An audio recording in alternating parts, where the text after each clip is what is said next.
This program is rated 14+ and contains scenes of violence and mature subject matter. Viewer discretion is advised.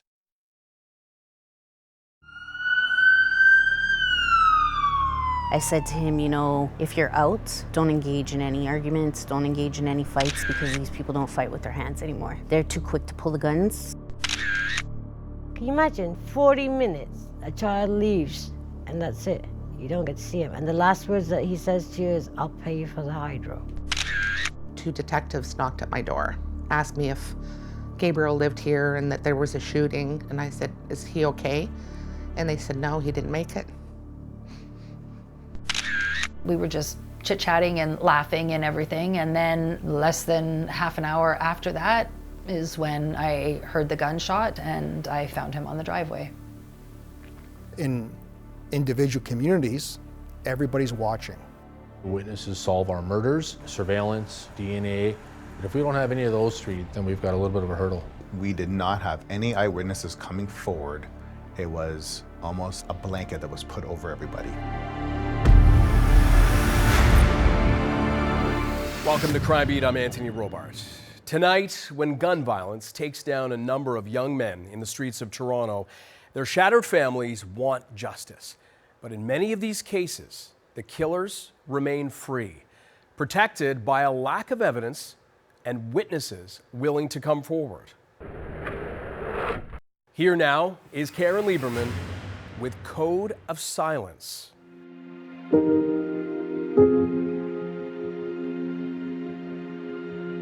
Kelly Wetter had been really proud of her son Gabriel Nikov when she said goodbye to him on April 13th, 2016. I was on hiatus from the TV show I was working on at the time, so I was here and he was here with a friend, and they had their resumes. They were going to look for a job. So they took off after lunch, like early afternoon. He texted later to say he'd gotten a job at Cafe Diplomatico. Like when he'd have sleepovers or with a couple buddies, we'd always go there for brunch. And I was like, way to go, that's my boy. But he's like, you're gonna have to pay for my phone bill, so when they call me for my shift, I'll get the call. And I said, well, of course I'll pay for your phone bill. And I said, well, hey, way to go, see you later, kind of thing. And then he didn't come home, which isn't unusual either, because he did spend the night at his girlfriend's a few times, and he would let me know though. So I was texting, where the hell are you? I'm gonna have to call the police. Yonge and Bloor Street's a very popular area. It's a main transit hub for the Toronto Transit Commission, and it has a subway station. That's one of the main ones in downtown Toronto. It's a commercial and a retail area. There's not many residences there other than condominiums, but it's primarily a place where people go downtown to shop. On that day in particular, it was a real mild spring night, early evening. It was full of pedestrians and vehicular traffic, whether people who lived in the area, commuters, as well as people going downtown to enjoy the evening. It was 8 p.m. Wednesday outside a coffee shop at Yonge and Bloor when witnesses watched as a man was shot dead. Shots rang out here outside this Tim Hortons on Yonge near Bloor. A young man was killed, and police have now identified that victim. I would have arrived approximately an hour to an hour and a half later, and the whole area is cordoned off. We quickly learned that the victim was around 18 years old. He had been shot 6 times in the back, and he succumbed to his injuries right there on the sidewalk. We weren't sure who the suspect was. Naturally, we want to look for witnesses and surveillance footage. I was confident, as at Tim Hortons, they were collaborating with the local police station through the neighborhood policing to purchase quality surveillance cameras to capture footage in that area to support any crimes that were occurring. The coffee shop has since moved, but on that night, their video cameras caught everything from the moment Gabriel showed up with 2 friends. They were hanging around the doorway when a man and woman approached the store. At one point, we observe a male walking with a female coming towards the front of the Tim Hortons. One of Gabriel's acquaintances approached the male, and there was a conversation between the both of them. And you can tell by the surveillance footage that the male that approached with the female wasn't comfortable with the conversation. There were some words exchanged. They stayed for a few seconds, and then the male and the female entered into the Tim Hortons.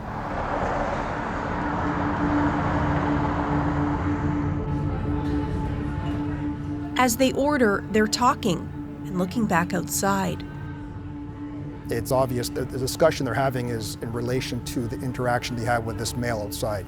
And you could tell they were deciding on what the plan was when they're returning out onto the sidewalk. They finally exit and a short fight occurs before they break apart and walk in opposite directions. But then the male can be seen on the footage running back towards Gabriel southbound and shooting him 6 times in the back. And then at 8 o'clock in the morning, the 2 detectives knocked at my door, asked me if Gabriel lived here and that there was a shooting. And I said, is he okay? And they said, no, he didn't make it. Something happens in your brain, something turns over, turns around, goes sideways. And I just started to pace. Like, I don't think it really, it's like, what? He's dead? How can that be? Like, it doesn't make any sense. that same year, in another part of the city, Kissinger Gunn was a 26-year-old dad of 4 who visited his mom every Tuesday, Thursday, and Sunday. The last time was Thursday, September 8th.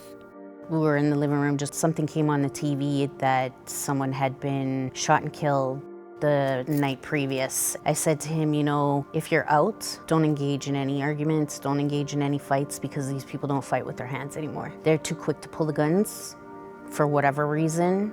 And he's like, Mommy, stop worrying about me. You're always worrying about me. Nothing's gonna happen to me. I'm like, good, because I don't want to take care of all your kids, so you better make sure that nothing happens to you. And I just kind of gave him on his head and told him I loved him and went upstairs to go lay down. And shortly after, he called up the stairs and said he was leaving and he'd see me Sunday and that he loved me. But Kissinger went out that Sunday. His sister was babysitting the kids when Evelyn got home from work around midnight. It was a hot night and the youngest was crying. And I said, okay, well, if she doesn't stop fussing, I'll call Kissinger. I kept saying in my head, just call him to come home and be with the kids. Because if I had called, he would have came. It wouldn't have been an argument. There would have been no buts, no nothing. He would have just been, okay, I'm coming. And I kept fighting inside my mind to call him, but at the same time, I'm thinking he's been under a lot of stress lately. He deserves a night out. Sunday, September the 11th, 2016, Kissinger attended a birthday party at the 42 Supper Club, which is located at number 42 on Mowat Avenue in the Liberty Village neighborhood. He attended this event with some family and friends. There was over 200 patrons in the premise at this particular night. I received a call early Sunday morning at approximately 4 a.m. and we were told that an individual was shot and there was an emergency run to the hospital and he was in a life-threatening condition. There was cops everywhere. Like, I'd never seen so many cops in such a small space. The nurse is walking with me, and I'm thinking in my head, God, please let it be somebody else. Please let it be a mistake. Please let it be somebody else. They had his face covered, blood everywhere. And all I did all day was clean blood off his face and just take care of him. I'm somebody who can't even watch a horror movie. And I was subjected to watching what a bullet did to my son's brain for 15 hours. And I will be traumatized for the rest of my life. It plays in my head over and over and over again all the time. And it's an image that I just cannot get out. Kissinger had been at the party with his fiancée and godbrother. They'd left around 3:30 and were pulling out of the parking lot when his godbrother spotted a friend arguing with someone across the street and got out, hoping to convince him to leave with them. His godbrother recognized someone that was involved in an altercation taking place in the parking lot. Kissinger followed him to assist. And upon arrival, the verbal altercation led to a physical altercation. Several shots were fired and Kissinger was shot. Cameras around the parking lots captured some of what happened. The frustrating part is the fact that the actual shooting takes place off camera. But at the same time, we can see that there is obviously witnesses here that clearly have a sight line. They're within the vicinity where you can actually hear what took place and what was said. You can obviously see something tragic has happened and they're trying to get away from it. So they're living at a high rate of speed. People are nervous, people are scared. But then you also have individuals that attempt to go back and they change their mind. Police spoke to a few people who'd hung around, but not the ones closest to the incident. Patrons involved in the altercation, they fled the scene. A number of patrons got into vehicles and fled the scene, including our suspect.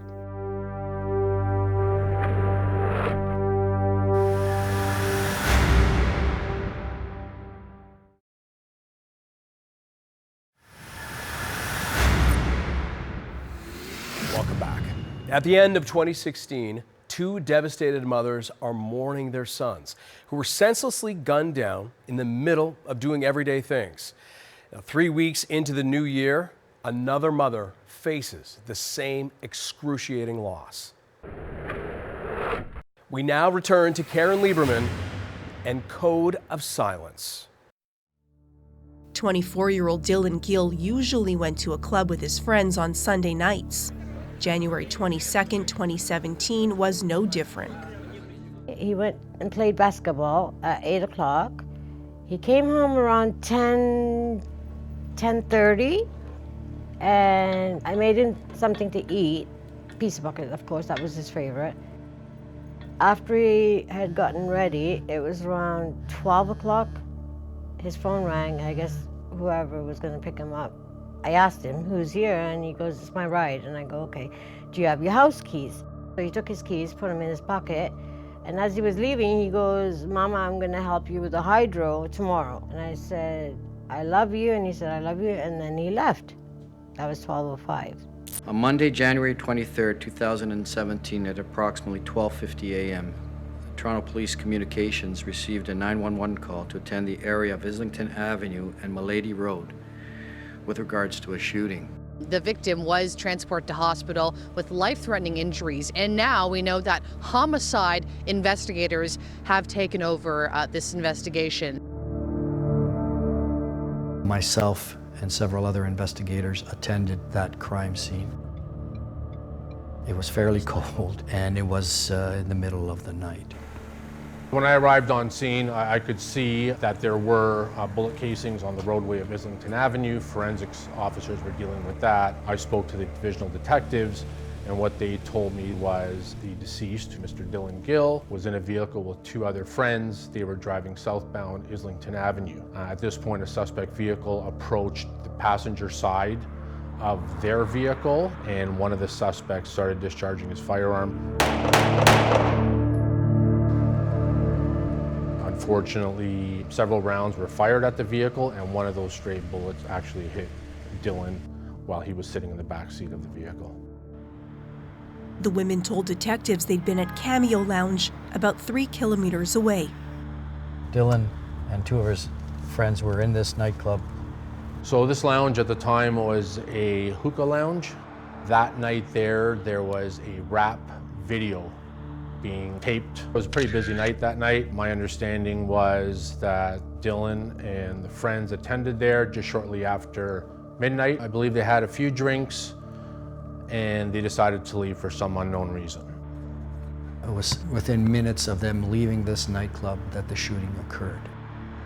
3:15, 3:20, I started calling him, he didn't answer. And then I texted him, Dylan, answer your phone. And then of course I got angry, why he's not answering or texting me back. So I said, Dylan, answer your damn phone. No response. 5:45, my phone rings, it's unknown, and I go, oh, maybe it is finally Dylan. And when I answered it, they go, hi, is this Barbara Gill? And I go, yes, it is. And they go, this is Detective Mike Carboni from Homicide. We're going to be there in 15 minutes to speak to you. I lost everything. I went totally blank after he said that we're sorry to tell you that your son didn't make it. Can you imagine, 40 minutes, a child leaves, and that's it. You don't get to see him. And the last words that he says to you is, I'll pay you for the hydro. When I saw him at the church, I kept kissing him on his forehead and stroking his head. And then I whispered to him and I said, baby, I promise you I will find out who did it. And I will get you justice, I promise you. And that was it. Detectives spoke to the friends who'd been in the car, trying to figure out a motive. Were they the intended targets, or were they involved in making Dylan available to be murdered? We were looking at all of those possibilities. That didn't turn out to be the case. They were very complimentary of Dylan. They didn't know of any type of issues that he had with anyone. I tried to explore the possibility that this could be a case of some type of road rage, but it was ruled out fairly quickly. I believe Dylan was not the intended victim, nor were the girls. I know that vehicle was tinted. You couldn't see inside, so you wouldn't know that Dylan was in the back seat. For some reason, I believe it was followed from the club, but again, at this point, why the girls, why Dylan, why the car? They indicated that there were individuals in there that may have given Dylan a look that made them feel uncomfortable. That was also another starting point for us. We now know that during the evening of Sunday, January 22nd, 2017, a rap artist known as Robin Banks was filming a video. Many of the people that were in attendance were there to watch or perform in the music video. I'm appealing to anyone that was at the club that evening to contact us at the homicide squad. 6 months later, to the day, another shooting takes place in the east end of the city. On July 23rd, it was after 12 o'clock, there was a shooting not far from where we lived. A birthday party in Scarborough with more than 200 guests turned deadly. 2 people are dead and 1 woman is in hospital in serious condition. Police are still on the hunt for possible suspects. The birthday girl, she was shot as well. That morning, Shauna Brown had been thankful her son Demal Graham wasn't there, even though he knew the girl. I remember him and I talking about it and him saying, give it a few days and I'm going to go visit her in the hospital. And that really touched me because he has not stepped in a hospital since his dad had passed. So for him to say that, I knew that this was somebody that was important to him.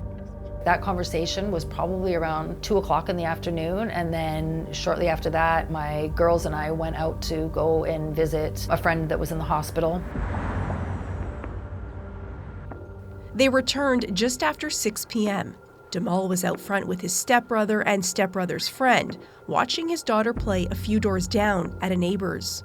We were just chit-chatting and laughing and everything, and then I went inside and they stayed there, and less than half an hour after that is when I heard the gunshot and heard my daughter scream, and I ran out and I found him on the driveway.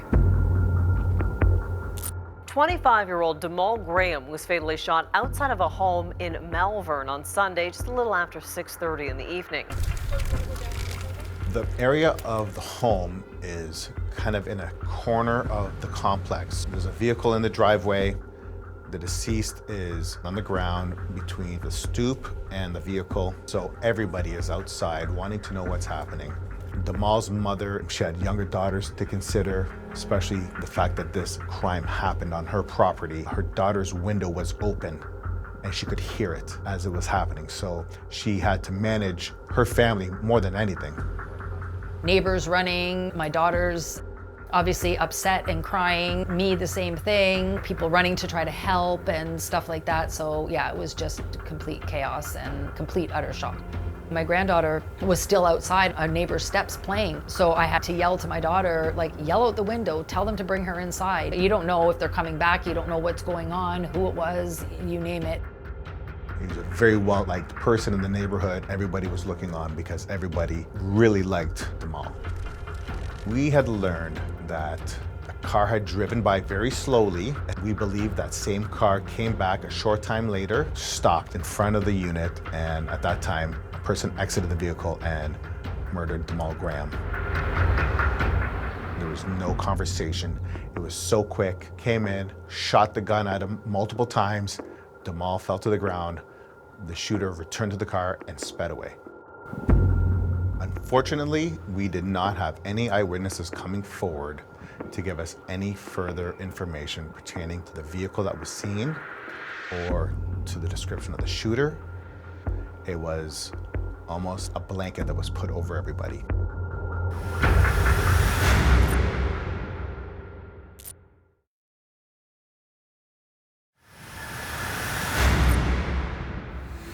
Welcome back.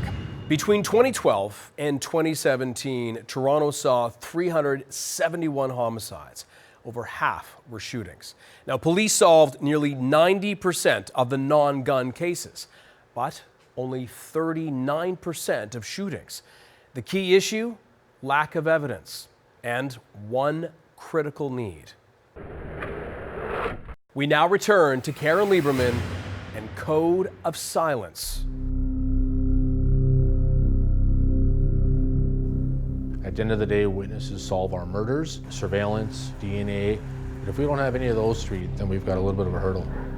There was no contact, no physical contact with Dylan or anybody to have that DNA transfer. The only evidence we had were the casings. They become valuable because they assist investigators in linking those casings to a firearm should it be seized. However, my experience and the experience of pretty well every other investigator probably in Canada is that these firearms are not, unique to one individual. They are often sold to other individuals, rented to other individuals. Although we can link a firearm to an individual because they were found in possession of that firearm, it does not necessarily link that individual to the homicide of Dylan. Ballistics didn't help in the Kissinger gun or Jamal Graham investigations either. We're familiar with the caliber of weapons. Ultimately, we need the actual firearm that fired the gun. And based on the evidence that was left behind, if we at some point do recover that firearm, we'll be able to match those ballistics. We got nothing back from IBIS. We have never had a return. I've never received any further updates from Center of Forensic Science with regards to any matches.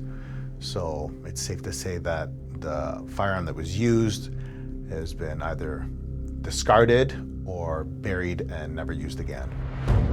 Often in shooting cases, it comes down to video and witnesses. We had a few people that heard sounds of gunshots, but in regards to suspect information, we were very limited. The night Dylan Gill was shot, the front seat passenger only had time to notice that it was a dark vehicle before her friend turned off onto a side street.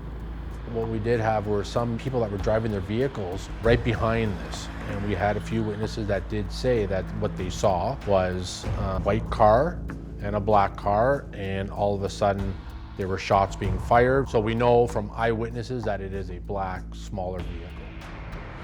We were fortunate to get some video that actually showed the suspect vehicle and the incident, but unfortunately it was very grainy. The only other lead came from inside the club. We have reviewed CCTV footage from within the establishment and have observed two male persons of interest that appear to have had some interaction with the deceased just prior to him leaving the club. Putting that video out, I had some expectation that someone from that night would be able to identify these folks. Unfortunately, that did not happen. It's hard to know if the folks inside had anything to do with the homicide. Could the offenders have been setting on him before he got into the nightclub, or were they individuals from inside the nightclub that were, waiting for him to leave? It's very difficult to glean just from the video. This is where we need the participation of some individuals who were in the nightclub, who may have seen a little bit of what was going on inside. And there's no video showing who might have followed the three of them outside the club? There was no video. It was a very dark plaza. I believe there were 16 cameras and only 6 were working that night. I'm appealing to anyone who knows or can identify these two males to contact me at the Toronto Police Homicide Squad. Investigators in Kissinger Gun's case had similar frustrations. They had ballistics, but no weapon, and a suspect, but no way to ID him. We know there were witnesses to the incident. Based on the lighting, the angle of the video, we're able to see the shape of the vehicles, and we're able to identify maybe a make of a vehicle. But we weren't able to capture specific license plates at that time. They found someone who'd been involved in the fight outside the club. The person didn't know the shooter, but gave a corroborated description of him. Our suspect can be described as a male black, approximately 18 to 22 years old, with a dark complexion, 5 feet 11 to 6 feet, slim build. His hair can be described as being in braided cornrows. He was last seen wearing a white hooded sweatshirt with black prints. There were different accounts of which vehicle the suspect got into. Some said a white car, others said black. What police do know is the suspect had been inside 42 Supper Club that night, along with 200 other people, and about 20 to 30 of them witnessed the shooting. Our chief of police has authorized a $50,000 reward for information leading to an arrest or conviction in regards to the murder of Kissinger Gunn. We know there's someone there that can identify the shooter and that knows the shooter, who he is, and we're asking that those individuals come forward and speak to police. I'm here today to plead for anyone who witnessed the murder of my son Kissinger to please come forward. I wish there were adequate words to emphasize the complete devastation and heartache losing Kissinger has caused my family and myself. My tears are endless. My grief is unrelenting. In the wake of Jamal Graham's murder, police had even less to go on. The video evidence in this particular case was very weak, although it did give us a vehicle of interest, this brown four-door vehicle that circles the block twice. And that is as good as it gets, unfortunately. We couldn't even tell you what type of model the vehicle was. The video is not in front of the home. It's a little ways before. We could see the vehicle looping. Can't see anybody getting out. You can't even make out persons in the vehicle. We know that this car is involved. The timeline matches the time of the shooting.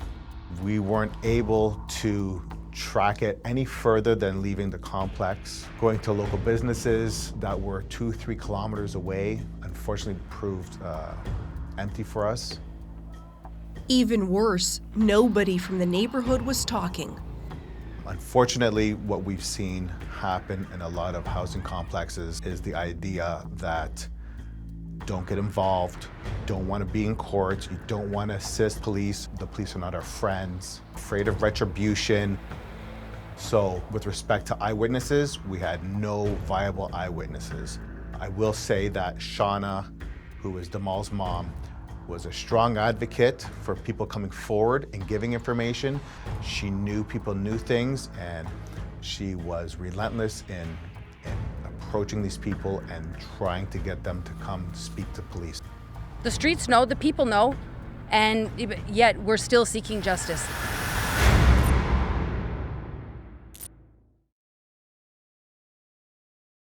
Like every mother whose son has been killed, Shauna Brown wants justice. But there's one thing standing in her way. Is there anyone that would have seen what happened? Oh, yes, of course. There was lots of people that saw what happened. Damal's murder, like, no shadow of a doubt. It's unsolved, but it's solvable. It's just because of the street mentality. Snitches get stitches, or don't be a rat. It's unfortunate, because if it wasn't for that, the person that killed my son would have been held accountable long ago. But he's not been held accountable because nobody wants to come forward and identify and say, yeah, this is what I saw, this is what I know. Eyewitness testimony, evidence, is crucial in homicide investigations. They are the ones that will tell us what actually happened. Police officers, we're there after the fact, right? We need to put the puzzle together. I do believe that there is a fear factor that plays a big part with witnesses. Right? I've had people tell me many times, you know what, Ted, I'm afraid for my family. We know who did it, I just can't come forward. Communities like Empringham. Empringham is a subsidized housing community. I have been going to Empringham since I was a high school student. It wasn't until I got into law enforcement that I understood that there was a propensity for violence in that neighborhood. Firearm possessions, shootings, homicides. I know a lot of drug dealing. It was a place that you didn't go to. However, as time went on, it started to dwindle. A lot of people were moving out. Not as many violent crimes were being actually reported or committed in that neighborhood. The fact the neighborhood had indeed changed was evident on the day Damal was killed. I remember when we got there, seeing kids still outside playing. Nobody was really that concerned. Although there was a murder that just occurred the night before, the early rumors we heard was another neighborhood was having some sort of conflict with people in Empringham, and that they were going to be the ones responsible for the shooting that ultimately killed Delive Graham. Unfortunately, that complex did not have any video for us and didn't really assist us much in that avenue of the investigation. They weren't getting much help from anyone else either, bumping up against a code of silence.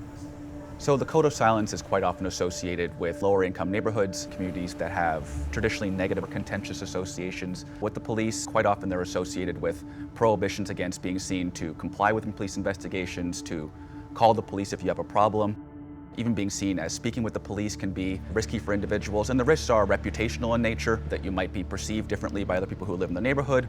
But also there are risks attached with physical violence or other types of violent reprisals that might be associated with being seen as a snitch, a rat, a tattletale, whichever of these terms that you might want to use. But certainly in popular culture, these anti-snitching discourses, they're conveyed in music, on social media, television entertainment, and movies as well. So generally in society, the idea is widespread. I can never snitch, that's on my kid. I put a chopper on a blade, put a blade on his zip. I think the definition has been twisted because community members who watch something happen is not a snitch. They're a witness, they're an eyewitness to an event, and it's much different. The snitch is usually speaking out of turn amongst people that they know or are close to. So coming forward, you're doing your part as a community member in assisting an investigation. That does not make you a snitch. In individual communities, everybody's watching. And there's supporters of the police and there's non-supporters of the police. And even though somebody wants to do the right thing, they struggle with the balance of sharing information and then paying the consequences. The concern is that words travel and information travels quickly in the street, that even if I'm not involved in crime, if I'm not involved in gangs, if I'm being seen as somebody who might put those individuals, people who are involved in crime or violence, in legal jeopardy, that risk to them is just simply for many people not worth it. People have to live in those areas, they have no choice, and they're good people, but unfortunately, they run the risk of their own safety, and that's what they're worried about. It doesn't help that the nature of gun violence has evolved. Gang life has changed, that in some cases, sort of the established criminal gangs, yes, they certainly presented the threat of violence for individuals, but they also provided a sense of order, a sort of sense of predictability, that there were codes, street codes that kind of governed when and how violence would be used. This has changed. So greater access to firearms, changing attitudes and norms towards firearms, and violence that's not only emanating from established criminal gangs, as many people would think of them. It's more the individual. Individuals, groups of 2-3 people, for the most part, they're just kids that are, hey, we're gonna go do this. Do you wanna come with us? It's not only threat of violence, reprisals from those as more established criminal players, but violence is now more widespread. And that poses real risks to individuals, right? It's a tough spot for investigators, especially if they know who did it. There's evidence out there. There's always somebody out there that can share something that are going to point you in the right direction to make that actual arrest and laying the appropriate charges. Not having that is difficult. Overcoming that reluctance is a big hurdle.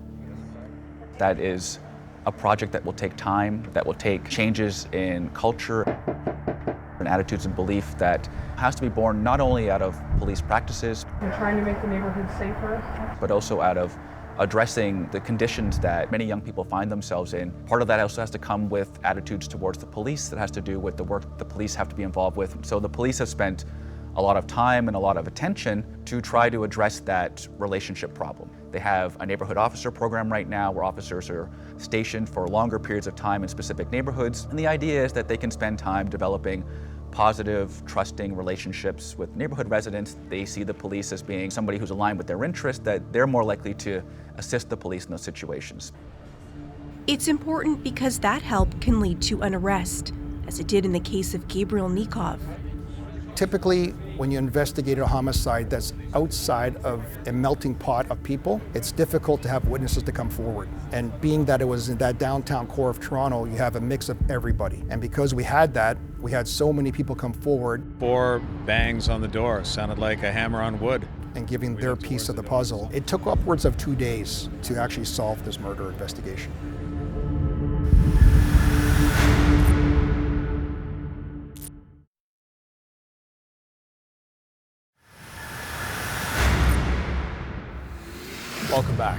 Without sufficient evidence or witnesses, police often can't deliver justice to grieving families.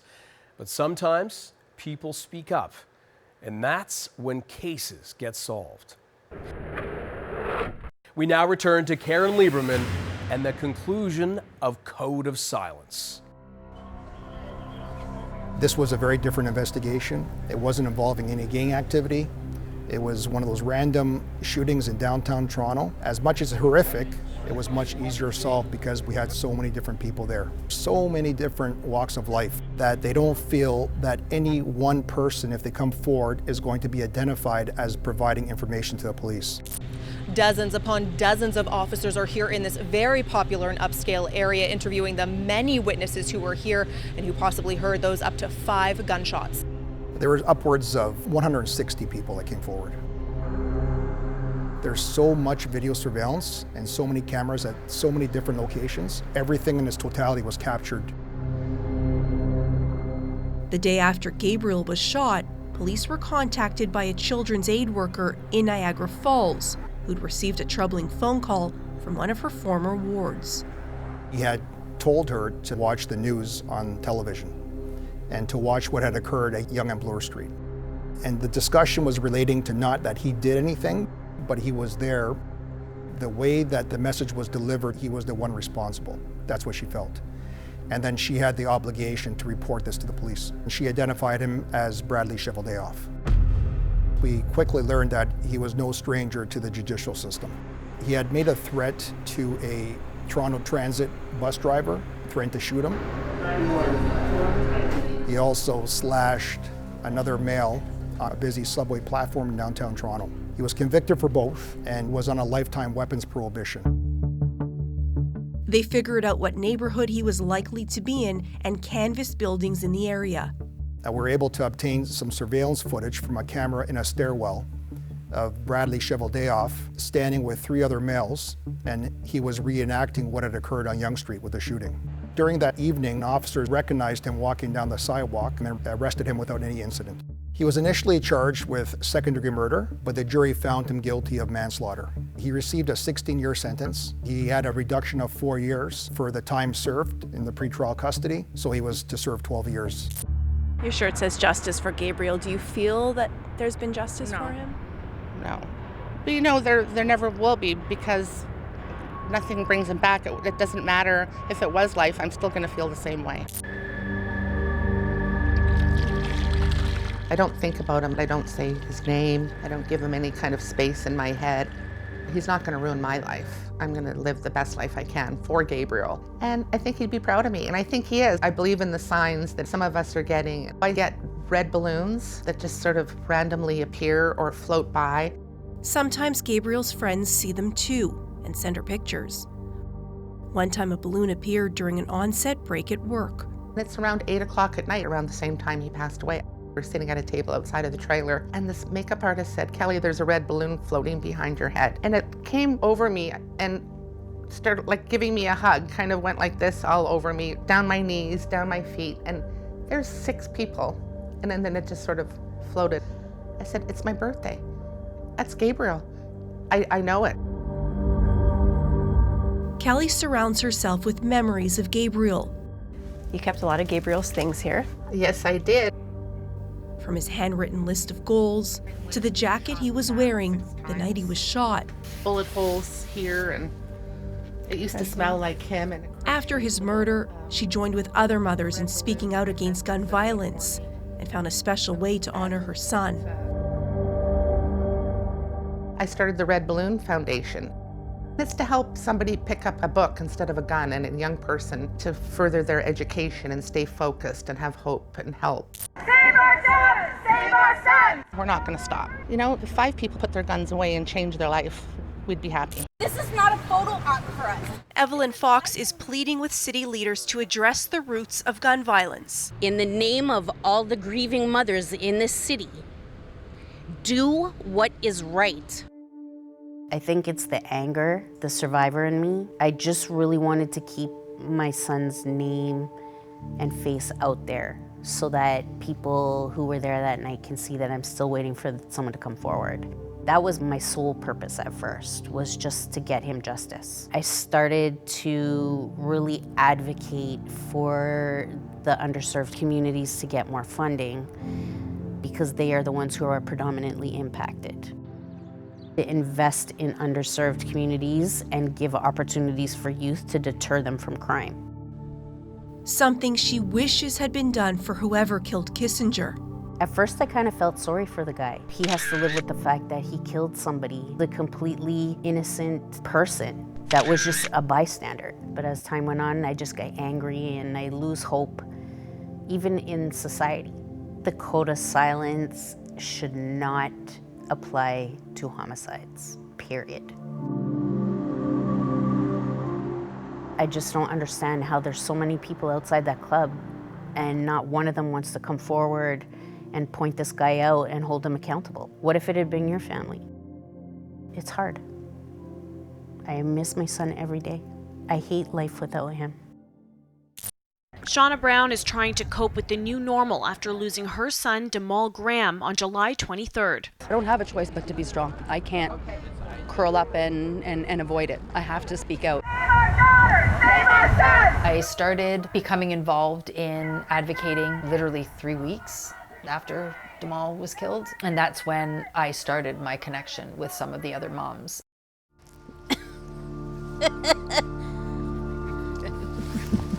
And it's the best friendships that I've ever had.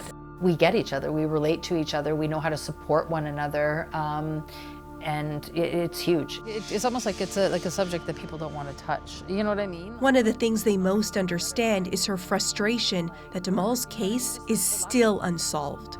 Awareness to the impact that it has on victims by There was lots of information that I've heard, down to very clearly the person, but I can't do anything, and the detectives can't do anything unless somebody comes forward and identifies that person. It's like you're giving more respect to some street code and to this individual that took my son's life than you are to my son. It's sad. They might not have pulled the trigger, but they're just as much a part of the problem. And usually people do that, you know, I'm gonna stand back, but you know what? I never thought it would reach my door, and it literally reached my door. I understand to a certain extent why they don't, you know, necessarily trust and believe that the police will support them if they come forward with information, but it has to start somewhere. It's long overdue. There's too many of us that are waiting for our kids' murders to be solved. I have begged for the last 8 years for anybody that might have any information, minute, something they might think is not important or not essential, just let it be known and let it be taken from there what the detectives want to do about it. You never know, that small little bit of information they might bring forward, that might give us that break that we need. As she waits for answers, Barb finds ways to help other moms like herself. So I found some things that when I read them, it was exactly how I felt. So I thought, why not put it into a little book and let others, and call it Mother's Right to Mourn, and let other mothers that can express their feelings like myself, and let them read it and say, okay, that's exactly how I feel. I also started knitting, which kind of makes me happy, and I call them DG blankets, says Dylan Gill, and I like to donate them and give them to people. Maybe it gives them a little bit of solace, you know? It makes me happy. He was my love, he was my life, he was my air I breathed, everything. That's one thing in my life that I was so proud of, that kid. I wish I had taken it for him, and he had lived. In the last 10 years, there have been 836 homicides in Toronto. Almost 600 of those have been solved. The murders of Kissinger Gunn, Dylan Gill, and Demal Graham are among the remaining unsolved cases. Police say that in 90% of them, they know who did it, but don't have the evidence they need. If you know anything that could help solve these cases, you can contact Toronto Police Homicide or Crime Stoppers. Thank you for joining us tonight on Crime Beat. I'm Anthony Robart. Want more episodes of Crime Beat? Listen to the Crime Beat podcast now for free on Apple Podcasts, Spotify, or wherever you find your favorite podcast. And for past episodes of Crime Beat, go to the Global TV app, visit globaltv.com, or check out our Crime Beat YouTube page.